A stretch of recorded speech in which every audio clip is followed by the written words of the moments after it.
Hello everyone, I am advocate Nitin Kumar Vashishtha. जैसा कि आप जानते हैं कि मैं डिजिटल मार्केटिंग के साथ साथ लीगल प्रोफेशन में भी हूं और जो साइबर के केसेस हैं उनको भी देखता हूं। तो फ्रेंड्स, मैंने ये देखा है कि जो साइबर के केसेस होते हैं या ई कॉमर्स के जो केसेस होते हैं, ई कॉमर्स वेबसाइट से रिलेटेड, उनमें कई बार एक बहुत ही बड़ी भूल होती है कि लोग अपनी जो है अपना जो टर्म्स एंड कंडीशन का जो पेज है वो नहीं बनाते हैं और उन्हें लगता है कि बस ऐसे ही हम अपना बिजनेस कर सकते हैं। जैसा कि मैंने पिछली वीडियो में भी बताया कि ऐसा आप थोड़े दिनों तक कर सकते हैं, लेकिन जब तक आपके पास कोई लीगल प्रॉब्लम नहीं आती है तब तक आपको लगता है कि सब कुछ इजीली किया जा सकता है। लेकिन जिस दिन आप किसी कानूनी पचड़े में फंसते हैं तब आपको एक वकील की भी याद आती है और उसके रिलेटेड जो हमारे कानून है वो भी आपको पता चलते हैं। तो आज इस वीडियो में हम बात करेंगे कि आपकी जो वेबसाइट है जिसके थ्रू आप ई कॉमर्स का बिजनेस कर रहे हैं या ई कॉमर्स का बिजनेस नहीं भी कर रहे हैं, तो आपकी वेबसाइट के पास जो है टर्म्स एंड कंडीशन का पेज क्यों होना चाहिए। तो सबसे पहले बात मैं लीगल एक्सपेक्ट को लेता हूं। जैसा कि आप जानते हैं कि हमारे देश में जो आईटी का जो कानून है, इंफॉर्मेशन टेक्नोलॉजी, जो आईटी एक्ट 2000 से चलता है, जो 2009 में अमेंड हुआ।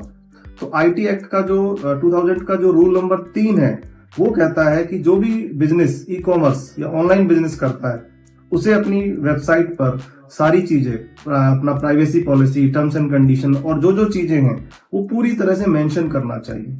इसके अलावा कंज्यूमर एक्ट जो है हमारा 2019, उसके अंदर भी जो ये प्रावधान है कि हर जो भी विक्रेता है, जो भी सेलर है, ऑनलाइन सेल कर रहा है, उसके पास जो है क्या होना चाहिए कि वो अपनी सारी इंफॉर्मेशन, किस रेट पर कर रहा है, कैसे टर्म्स एंड कंडीशन रहेंगी, everything must be clearly mentioned on their website या एप्लीकेशन। तो ये तो ही लीगल बात। लेकिन दोस्तों, ये अगर आप ई कॉमर्स का बिजनेस कर रहे हैं या उससे रिलेटेड कोई ऐसा काम करते हैं तो सिर्फ ये आपके कानूनी प्रावधान नहीं, ये आपको भी बहुत हद तक बचाता है। तो किस हद तक बचाता है? तो देखिए, जब आपकी वेबसाइट में टर्म्स एंड कंडीशन का पेज होता है तो सबसे पहला फायदा आपको ये मिलता है कि आप अपने सारी एक्सपेक्टेशन जो है कस्टमर के सामने, कंज्यूमर के सामने एकदम क्लियर कर देते हैं कि भाई मेरी तो ये चीज है। तो कंज्यूमर को एक आइडिया हो जाता है।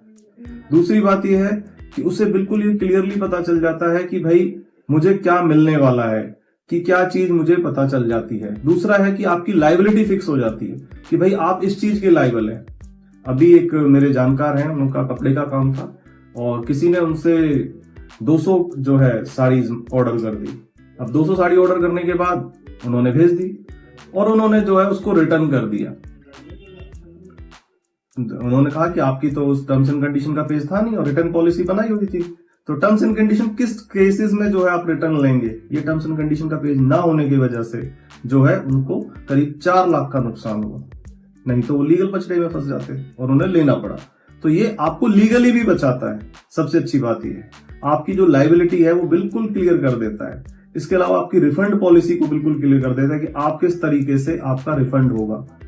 आपका ज्यूरिसडिक्शन आपको मेंशन करना पड़ता है कि भाई आपकी और हमारे बीच में कोई मतभेद आ जाए।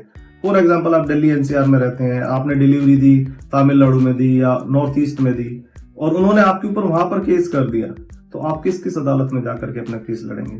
तो आपके लिए तो बहुत मुश्किल हो जाएगा।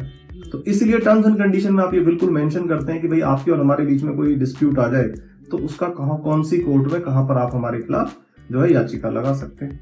तो ये आपको बचाता है, लीगली बचाता है।